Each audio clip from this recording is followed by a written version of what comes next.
Casey's is a premier garden center and gift shop located in Lawrenceburg, Indiana.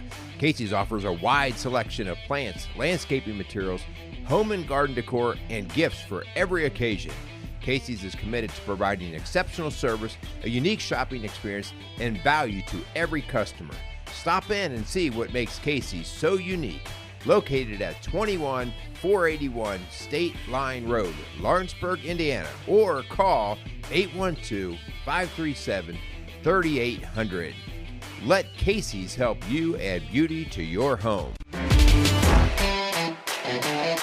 Welcome to Strong Dads. This is Merrill Hutchinson, and today, if you can see, if you're watching, we have replaced Kyle Crawford. Aww. Finally, I was able to dump him. Oh, Man. I can't believe you are so mean to him, Kyle. I know you're going to be watching this. I'm just going to say I'm going to stand up for you, Kyle, because Merrill can be mean sometimes. Are you just going to throw him under the bus? I'm mean? No. Leave him out in the cold? He's never going to come back. Actually, in case those of you out there watching, this is my wife, Linda Hutchinson. Welcome, Linda, to the Strong Dads podcast for another great show. Do I have to talk like a man? Yeah, you got to have a little bit of gravel in your gut. Oh, gosh. Anyway, Linda's joining us because, on a serious note, Kyle's got COVID. You're not going to keep very serious very long, I can tell. No. There should be some sympathy for him. I called him, or he and I went back and forth, and I called him, and I said, dude, how you doing? And as soon as he's like, I feel great. Then I was like, oh, well, then I have no sympathy. He's not going to come back. I mean, I'm going to have to be your permanent he'll come back. He can't beat the pay. Wow. The pay. Ooh, yeah. The pay is hard to live without. 0 plus 0 equals 0. Exactly. All right. So anyway, hon, we do want to thank you for joining the Strong Dads podcast today. And it actually worked out very well because Kyle and I are doing a series about protection and sort of what it is that we need to protect. And we've talked about protecting just relationships. We've talked about protecting our home. And specifically, we're going to talk today about protecting the marriage. Oh, okay. And so you were a perfect fill-in today. Because I was a little worried when you said protection. Anyway, I'm glad it's about marriage and relationships. Yeah, I'm not even sure where your head's going with the protection thing, other than I don't probably want to talk about it. But anyway, so part of the benefit here is Linda and I, for all you strong dads out there, I think it's really important that we do talk about, not just from a man's perspective, about what it is that we are called to protect in the marriage. But, hon, I do want to ask you through this course of the show, what do you want a man, your husband, and in this case, me, where would you like me stepping up? Or when you work with women in particular, or when you work with a couple, where do you see women saying, I just wish that he would be more aware of this, whatever that is in terms of protection. So I think it is going to be great that, I don't know, I'm not going to say God ordained the COVID on Kyle, but hey, we're going to make the best of this. COVID? Yeah. Kyle, we are just teasing, brother. I do hope you get feeling better and get you back here. Yeah. All right, let's thank a couple sponsors here. So Strong Dads would like to thank the Crimer's Beer House for coming alongside Strong Dads. So for all of your fine dining and a great atmosphere, go down and see Mark Crimer down at the Crimer's Beer House located on 128 outside of Cleves, Ohio. Yeah. Strong Dads would also like to thank Casey's Outdoor Solutions. So Casey has been a sponsor of both the Rock Solid Radio Show as well as the Strong Dad Show. And it continues to come alongside us for yet another year. And so we want to thank Casey and his crew for all of the support they give us and just the work that Casey's willing to do for our community. So we want to thank Casey. So go down and support Casey and let him help you with your landscaping or your gifts or any kind of home decor. I listened to Strong Dads, and I have not heard you really talk about or promote our Secure the Knot marriage workshop, but it would be a perfect time to do that. You and I are going to be presenting along with Greg Edens, pastor of Breakerson Church, and we're going to be presenting at an event. It's a one-day event on Saturday, February 19th from 9 to 5 p.m. And I know every guy out there is giving a big sigh like, whole day outside. Dude, put this down as your Valentine's Day gift to your wife, and she will think you are the bee's you're knees, the dog, man. bee's knees. You are putting it down, because a lot of the things that we cover in the Secure the Knot marriage retreat or workshop are things about really the protection mode and how the cool thing, I think, Linda, that you and I get to do in there is we get to talk from male perspective as well as female perspective. And so it's not like read out of a textbook or, well, this is how we should be. It's really very much you saying, from your perspective, me from my perspective, but trying to cover how God created man and woman. Yeah. To bring this thing called a marriage together. So anyway, come on out. You can contact Bright Christian Church to get registered. It's a $60 fee. Yeah. And Bright Christian Church, that's 812-637-3388. So give them a call. Yeah. And I think probably sooner rather than later, right? Yeah, the deadline is, I think, February 11th or something like that. But you can go to brightcc.org and register online. That $60 includes two of you, breakfast and a catered lunch. And so it really is going to be worth your day. And you're going to have a lot of quality time with your spouse. And I've already had somebody ask, like, what if we're not equally yoked? What if my husband or my wife isn't really a believer? Are we going to shove that down their throat? Are we going to kind of push that in their face? And we're going to be very sensitive to the fact that there's all people from all different backgrounds and denominations coming. And so we really want to be respectful of that. So I think that you'll really enjoy it. I think you'll come out with some very practical tools. It'll be broken up through the day. It's not going to be like you're sitting there listening to somebody want from 9 to 5. So it will be worth it, I promise you. And it definitely is going to feed the fire of your marriage if you invest and you commit to that day. All right, for sure. All right, so we're on Strong Dads here. And so normally we get kind of honorary back and forth, but I'm going to be very respectful of my wife today. Oh, goodness. And I'm going to be asking for your advice. Okay. I like this. Yeah. Well, I will say that in the sense of, guys, if we can learn to ask our wife what they need or what they see is a challenge, I think it goes a long way. But ladies, you have to present it well also. You can't be condemning. You can't have contempt in your heart because of the mistakes that we've made in the past. I mean, if we're going to make this work, we have to have a little bit of dialogue back and forth with respect. So that's what we're going to try to represent a little bit here today. Yeah. So, hon, we're going to talk about a little bit of background here first, all right? Linda and I work in the marriage world all the time. We do marriage and family coaching. And so what we're going to be talking about are the things that we, generally speaking, are the areas where we see couples come in and they'll be under attack, okay? And so, all of these things we're going to talk about will attack your marriage, but it doesn't mean they have to defeat your marriage.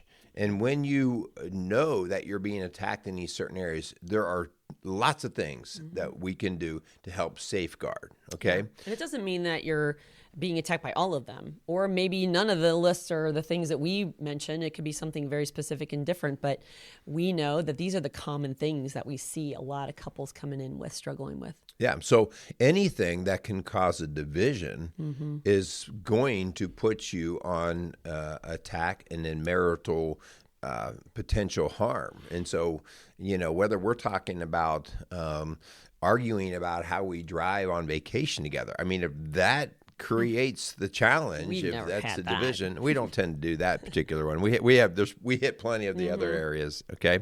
So let's run through just the broad-based topics, but we're going to spend a little bit more time on some of those that we see maybe more frequently, okay? Yeah. So one of them, I think, right off the bat would just be affairs. Yeah. All right? Yeah. Having someone else in the picture.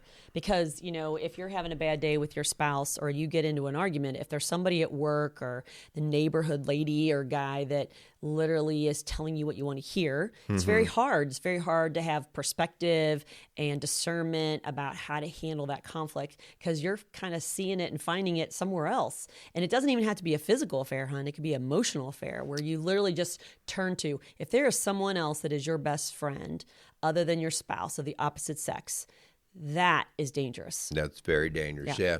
Hon, in a weird way, a lot of our guys might not really connect this very quickly, but pornography use is an affair. Okay, yeah, so absolutely. no, I'm not having an affair. Well, the idea that emotionally and mentally you're searching for somebody outside of your spouse to please you, then that can be a problem. Yeah, So and then you it take can those go in a lot of different areas. expectations to your wedding or your marriage bed, and you're kind of like setting your partner up for failure because they're not going to live up to that fantasy world that you've been living in.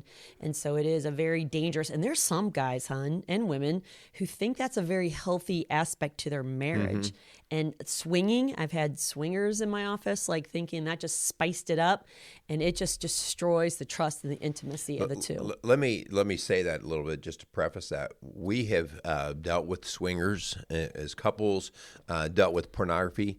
It always, well, not always, but sometimes it sounds like a good idea at first. It sounds interesting, Exciting. but we haven't seen people successfully pull that one off for their marriage, their spouse, and their kids. Yeah, right? long haul. It gets very complicated. And so the initial excitement, it might seem like this is a go, but you quickly find out that other factors come into play, and it's a reason why it's not good. Yeah, it's very spicy in the moment, but then all of a sudden when that person gives your husband or wife more attention, and that's your extra partner, then you're going to start thinking like, oh gosh, they're sneaking around behind my back. It's like, oh gosh, this is just so ugly. It's not going to end well. Yeah.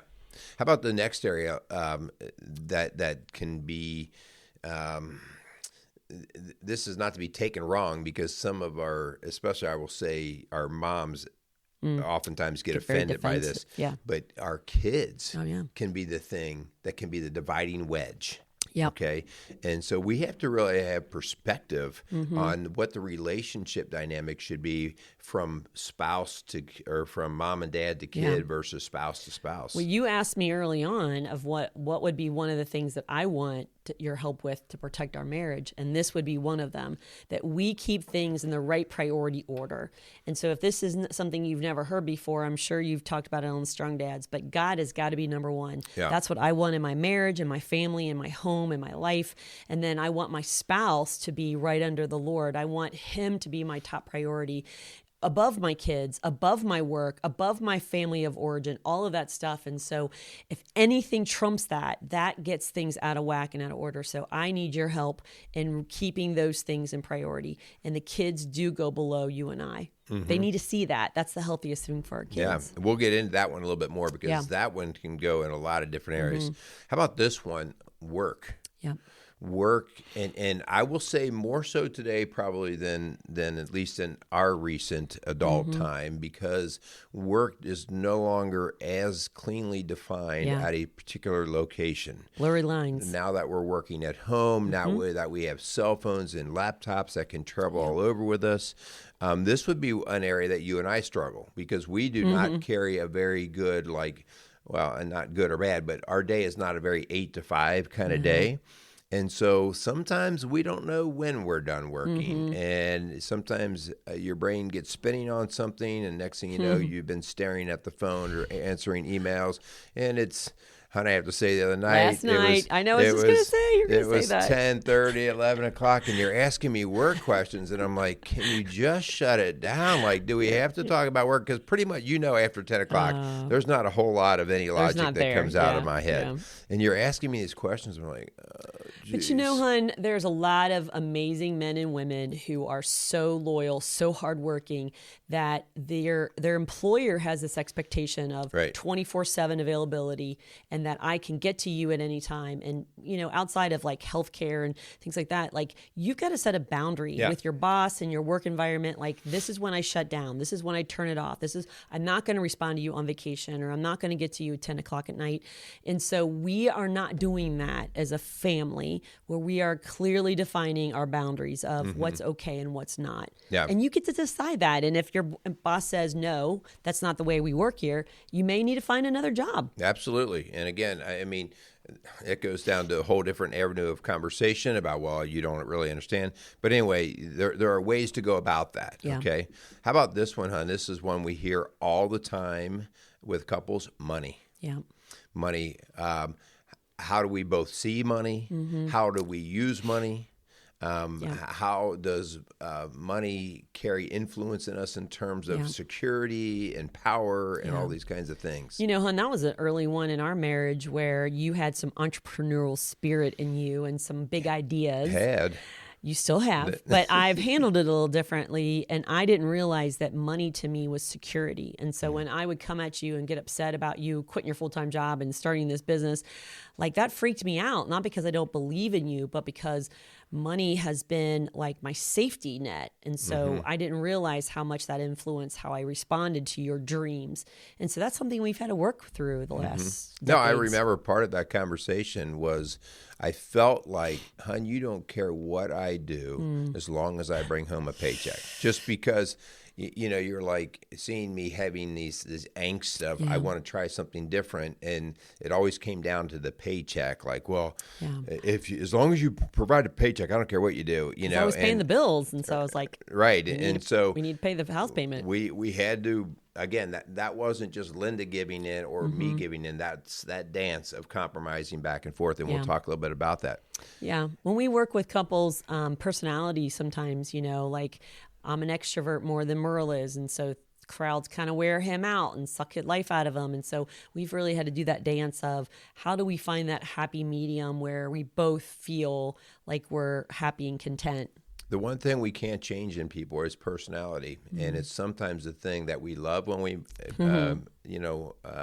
meet up with this person we're going to eventually marry, but then it also can be the thing that wears us out about them. And so seldom does anybody align, and there's probably a very good reason for that. Do they align perfectly on the introvert-extrovert scale, on the logic, emotional scales, all these different things, and there's a difference that causes enough rift between people sometimes that it can drive people apart. Even drive, you know, like your aspirations and your motivations and the pace of life that you do, that's part of your personality. And some people, it's like, that just wears me out. And some people like, you're holding me back. And so we've got to be really respectful of where each other is at, but not squelching each other's dreams either. Yeah. That's the hard part. Yeah. I just kind of think of that as lifestyle, right? The lifestyle choices. So how about this this is a huge one. All right. We see it a lot in our practice, but I think a lot of couples don't really give it much time. They don't think about it. Because they haven't grown up with it being important. And that is issues of faith. Yeah.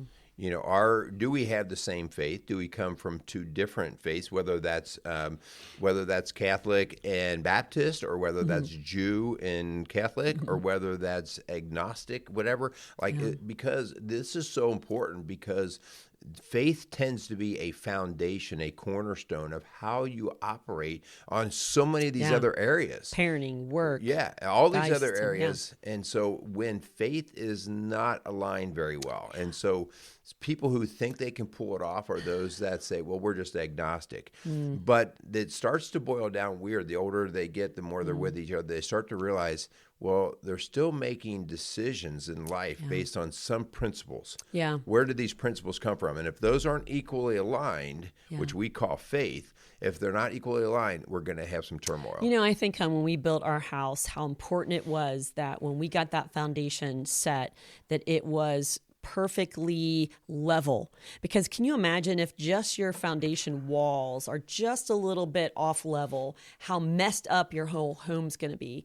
And so we've had that settling, right? We've had to deal with that in our house. But, you know, that's a real dangerous place where your foundation is not aligned and strong. And you have to sometimes reshore up your foundation. And because life happens, right?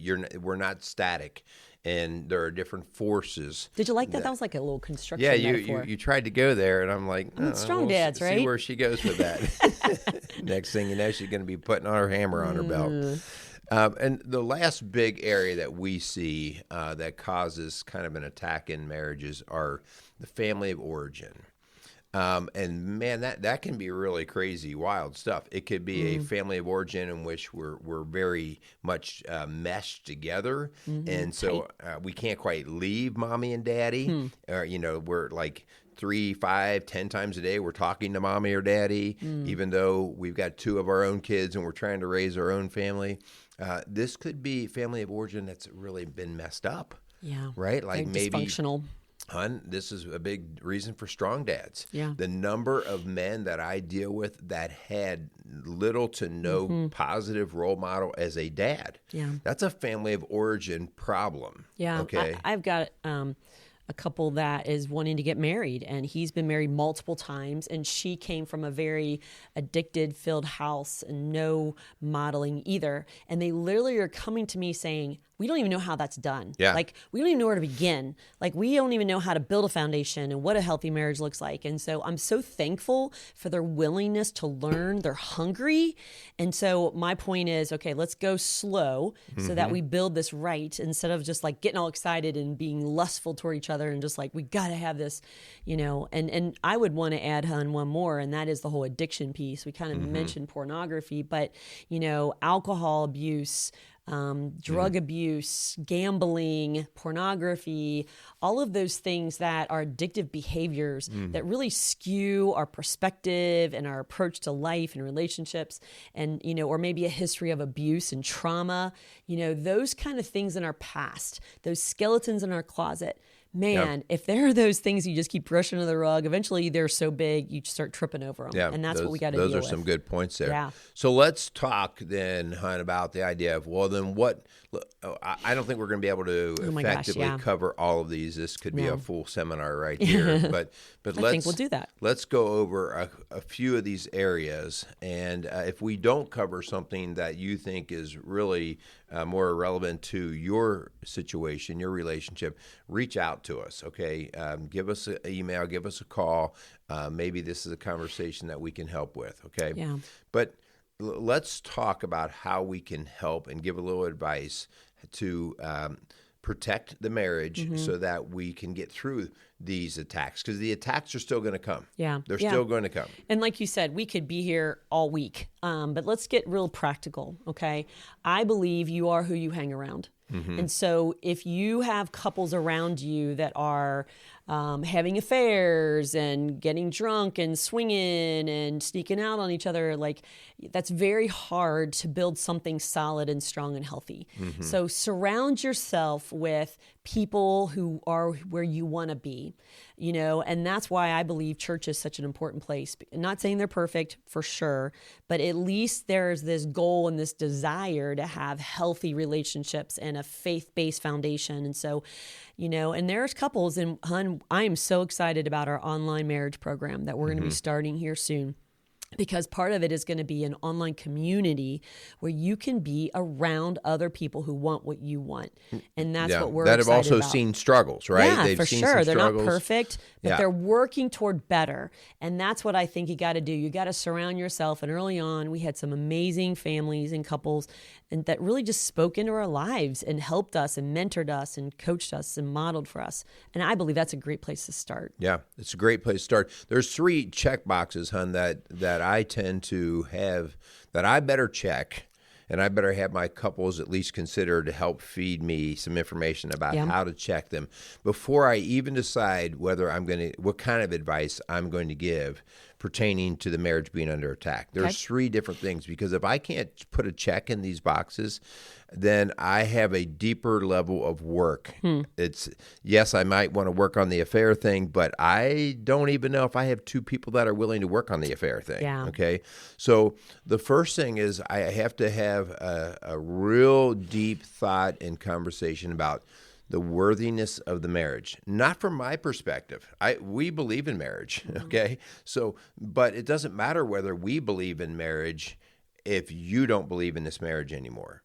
And so when somebody does come to us, and I will say sometimes they both come to us, but you quickly find out one is very interested in restoring and doing what they need to do in the marriage, and the other one has got one foot out the door. But hon, I think we got to be careful, because there are some people that are in a just really dark place, and they're weary and they're exhausted, and maybe they have a teenager who's just rebelling, or maybe they've had COVID over and over again and had severe health issues. And so, man, I get it. And I think back on the story in the Bible, Old Testament, about Moses and how he was exhausted and he was trying to fight the Amalekites. And whenever he was holding up his arms, they were winning in battle. But then he got tired and those arms would fall down. And when his arms fell down, they would be losing. And so in the story, there are two men that come alongside Moses and help hold up his arms. And that's what I'm talking about, surrounding yourself with people who, when you get weary and you get depressed and you think this marriage isn't worth it, or I don't have the energy to put into it, there's someone saying you can do it. Yeah. There is hope. And that's why I think you just got to get around those people that are going to speak hope into your life, even when you don't feel it. But I get it. I mean, you got to have a desire to do better. Yeah, and that's the worthiness. And if even if you get all that support around you, and how often do we have people that come to us and they only come to us because they wanted to check the box to say, well, I tried it, but their heart was never in it. Yeah. And so, your heart does have to be in it. And yes, it could be that you've been beaten down and you exhausted. you want to be in it, but you don't even know how this can work anymore. That's all right. We can work through that. We can provide ways to find hope again in this. But if you've already hardened the heart and you don't think the marriage is worth it, then that's a different area that we have to go and try to see what level of reviving we can do. Which leads to the second one, and that is you've got to have two good-willed people with good intentions who really want sincerely to change and do better. If you've got one person who has a girlfriend and they're just going there because they want the spouse to leave them and they want to look like the hero here, and they've really got someone on the side, shame on you, because that's not going to work, and God cannot be mocked. And so you can fool your wife and fool your friends, but God is a just God, and he has holiness. And so if you're not having good intentions and your heart is not there, he's not going to bless that. Yeah. And he's going to reveal to others what's really going on. Right. The third box that I like to talk about and try to do an assessment on this, because this is a big reason why they're often here, is their level of trust for the marriage and in particular for each other. In certain situations you might trust your spouse, but in other situations maybe not. Yeah. In other words, you may trust them to bring home a paycheck every week. They've never missed that. They've always been a provider, but you don't trust that their eyes are always staying in their home when they're at work, because they tend to have problems with wandering eyes and possibly even affairs.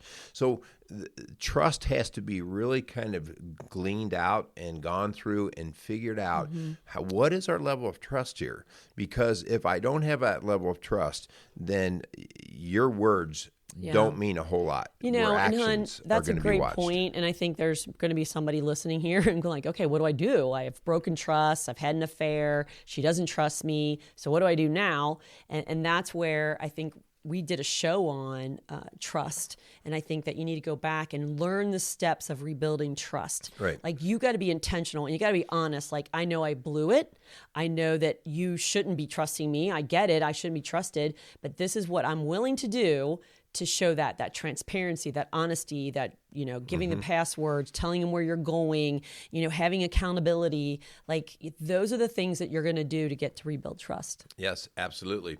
Okay, so those are the checkbox areas that we like to go through. But let's talk first about maybe the folks who are having a problem with either affairs, pornography, emotional affairs. Maybe there's a lot of flirtatious behavior going on.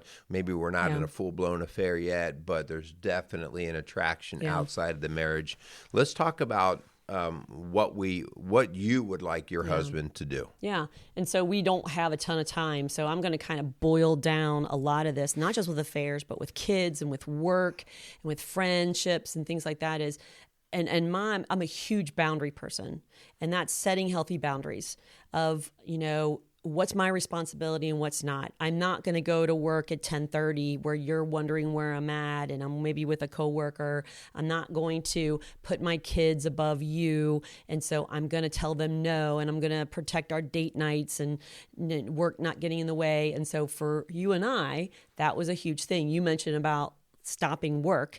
And so we've had to set some boundaries there. And so maybe it's not that I don't think you're having an affair, but it's that you think I'm working too hard. And so I think that the things that we talked about If you can put some healthy boundaries, and some people don't even know what that word means. And one of my favorite books is the book Boundaries, How to Say Yes and When to Say No by Dr. Henry Cloud and Dr. John Townsend. I really highly recommend it. And I know strong dads, a lot of them don't like to read. Girls. That's why we have this show. We just tell them. We did actually a show on boundaries, but yeah, it's just something that I think is a general thing to kind of cover a lot of these areas. Yeah, for sure. So this is part of the conversation. You have to be willing to have the conversation. And so Linda just points out that, these are some things that she wants to be able to talk about. And if I really value the marriage, I have to be able to sit down and be able to listen. But the boundaries do go both ways because they can come off in different ways. And so, this is a conversation that has to take place. We want to talk a little bit about the kids. Let's talk about kids, okay? So the idea here with our kids, we see on a regular basis, especially when we have a marriage that's faltering, we see kids becoming almost a safety blanket for the couple involved, okay? What's your recommendation there? I mean, just what I said before, the priority of God, then spouse, then kids. Like, your children need to know that your partner comes first, your spouse comes first. And that's really healthy for them too. Like, you might think, oh, that's unloving. No, that's really important. That's why we're seeing entitled generation. But so, yes, coming together and putting them higher, or at least in they're in a higher position of relationship. But then what does that look like? And so this is that idea, hon, that I want to encourage men, that this means you actually then living in a way where the kids know what that looks like. That means mom and dad coming together and establishing what the values are actually going to be in that home. Mom and dad, not mom or dad. Mom and dad, you guys taking time. We'd sometimes call it creating the Constitution. We're faith-based. We'd like yours to be faith-based. But no matter what it is, you better both be on the same page when it comes to what the values are going to be for your home. The second part of that, once you have your values established, then you have to establish, well, then what are the rules and expectations that we're going to have for our kids? Now, look, this is the whole idea that you and mom are coming onto the same page there. That way if you both agree on what the rules are and what the expectations are, then the two of you won't be shocked or surprised when one suggests something and the other one doesn't. You won't be countering each other. And then lastly, so then what are the consequences or implementation? What's that going to actually look like? What are we going to actually say to the kid? We recently, our 14-year-old finally got his cell phone, okay? He's the last 14-year-old on planet Earth. That's what he says. To get a cell phone. So, but now he's got one, okay, and the world is good now. And the whole idea there is you and I had conversation, okay? So what are his boundaries on that going to be? What are his consequences going to be? We're both on the same page with that, so that when, and not necessarily if something goes wrong, but when it goes wrong, because I'm not going to make the assumption that, well, maybe it won't. At that point, you and I are on the same page on what we're going to do. We're prepared. And that same boundary line, needs to go with our family of origin. The Bible says that we are to leave our father and mother and to become one flesh with our spouse. And so that leave and cleave is really important. And so I've told so many premarital couples, like, you got to show your parents that you two are a team and that you're speaking together as one voice. And man, if you start that early, that really goes well with your parents and your in-laws. Yeah, for sure. So guys, we went through some major areas that we really feel like us guys, we need to step up our game, and we need to at least be starting the conversation with our wife about how we're going to protect. Remember, Satan is alive and well, and he would love to see all of your marriage blown apart, okay? Because nobody wins in that except for Satan, all right? And so we are going to really emphasize, get this job done.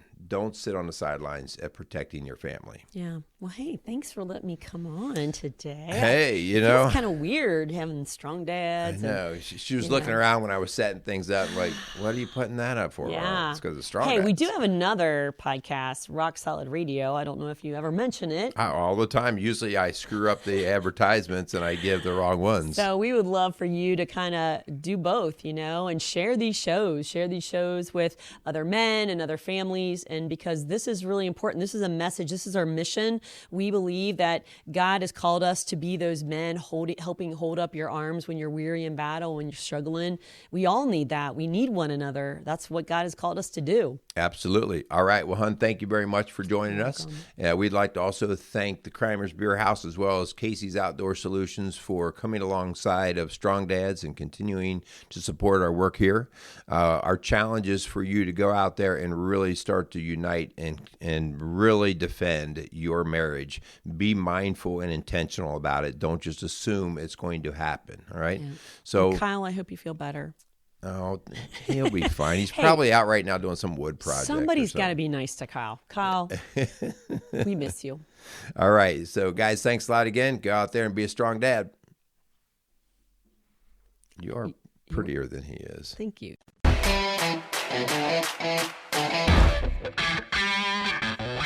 Hey, this is Kyle Carver from Strong Dads. Strong Dads podcast would love to thank the Crimers Beer House for coming alongside of us. The Crimers Beer House was started in 1982 by the Crimer family, and since that time, they have definitely become a Cincinnati favorite. So if you're looking for an incredible meal in an incredible setting, definitely go down to Route 128 and check out the Crimers Beer House.